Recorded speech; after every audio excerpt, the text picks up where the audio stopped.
My name is Randee Dawn, and I'm with Gold Derby. I'm here with Pam Anderson, star of The Last Showgirl, in which she plays a Las Vegas performer whose old-fashioned show is closing after 30 years, leaving her to face an uncertain future. Pamela, why did you decide to sign on with Last Showgirl? I mean, what was it that really grabbed your interest? Well, everything about the film grabbed my interest, and once the script found me in my garden at home in Canada, I read it and I could hear the voice, I could see the movie already just playing in my mind, and I thought what a wonderful opportunity to finally put everything I've learned and everything I've done in my life into a project. So this just came at the right time. It was really magical and exciting, and I still can't believe it. We even did it. I love the visual image of it dropping, like as if a little balloon came over your garden and dropped it into your lap. Yes, I love right in that. my hands. So Gia Coppola, the director, features you and Jamie Lee Curtis and some of the other key actors in, let's face it, unglamorous situations, even though you're surrounded by spangles and feathers. Was Mhm. that part of the appeal for you?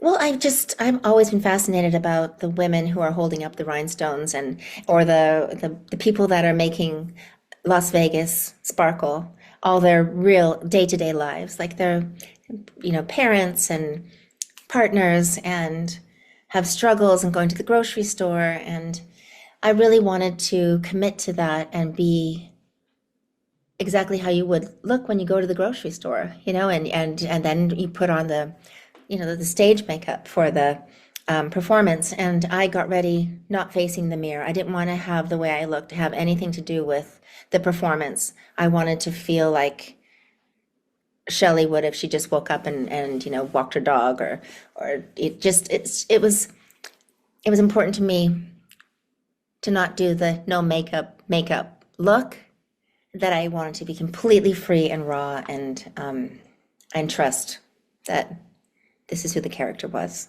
Right. And not to get into too much detail about makeup or no makeup exactly, but Right. obviously you have talked about that in the past.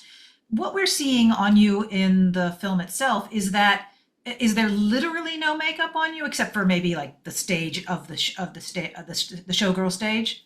There's literally no makeup on me except for when I'm on stage or on the date a little bit.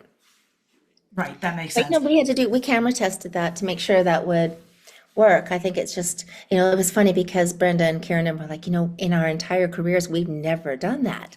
And I was like, well, we just thinking that they've been child actors and they didn't do that. And I don't know. I've loved this kind of experiment I've done with myself where I've peeled it all back to remember who I was. And so all of this is kind of weaved into one another. So I was ready to do it because I was already doing it. Right, exactly. So some of this also must have involved trust in the director, and I'm wondering, Yes. how do you trust a director enough to show you in a less than glamorous role on camera? I mean, did you all have conversations with Gia, how this would all work out? Oh, I think that's the thing, is the times where you feel the most vulnerable are interesting moments. And so we didn't talk about any of that. I just had complete trust in her, and I wanted it to be real. So there was nothing in me that was worried about that. And she had free reign. We never saw playback. I never looked in the mirror. The first time I saw myself in this character, except for, in a little glance here and there, was when I did some ADR. And I remember being in Vancouver and going to just, do a couple things that I needed to do for the film. And when I saw the picture come up, that was the first time I'd really seen me as Shelley in on the film. So, and I was really pleased because I just could tell that I had transformed. I had done my job, and I had, this is always a risk in working in whatever process you have.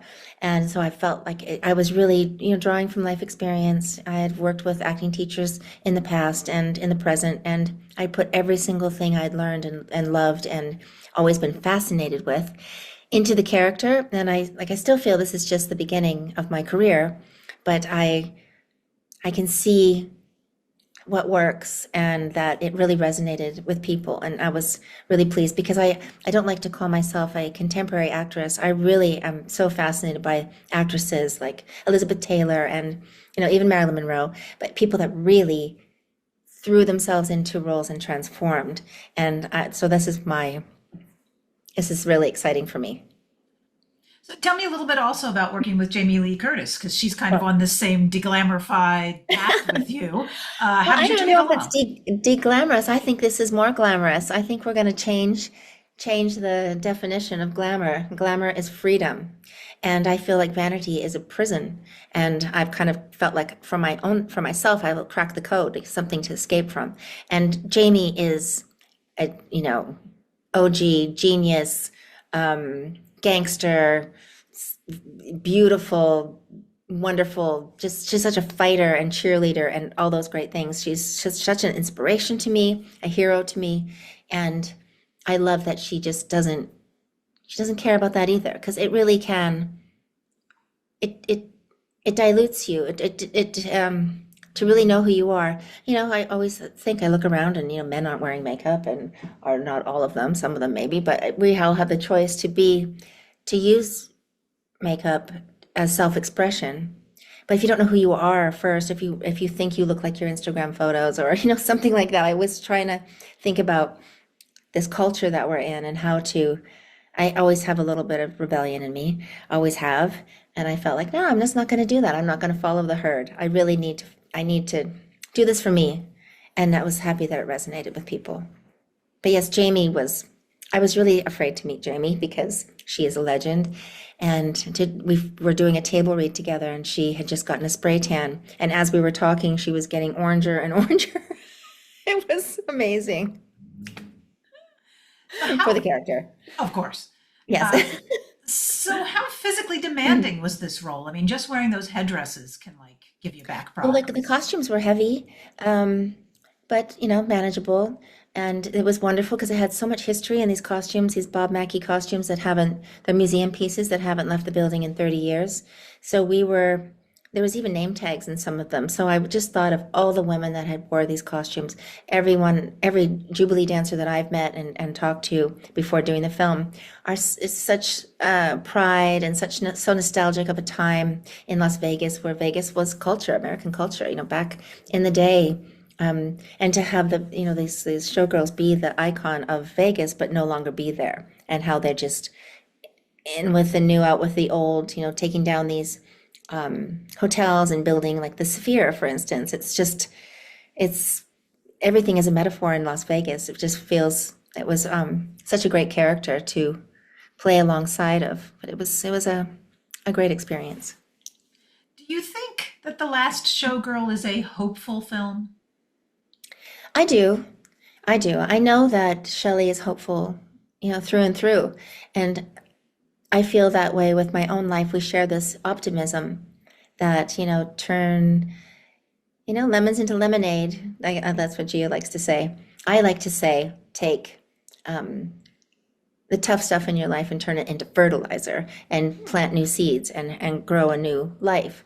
And I've always done that since I was a little girl, overcome things and being able to reinvent yourself over and over again, I think is something that Shelley will do. She'll always be sparkly. She'll always remember the good times and she'll, believe in love at all costs and she'll always be an interesting person because she has such depth of this love and curiosity for life. And I see her carrying on with her daughter, and I love the lessons that she teaches her daughter about dreaming and doing something you love, and how, doing things you don't love is hard, like just to follow your dreams. And I, I, I love that message. And I love the mother-daughter story, and I love that trying to be a mother, a working mother, and having children is, it doesn't matter what you're doing, but being in an industry that focuses on beauty and maybe even sexualizes your parent is a confusing thing for a child.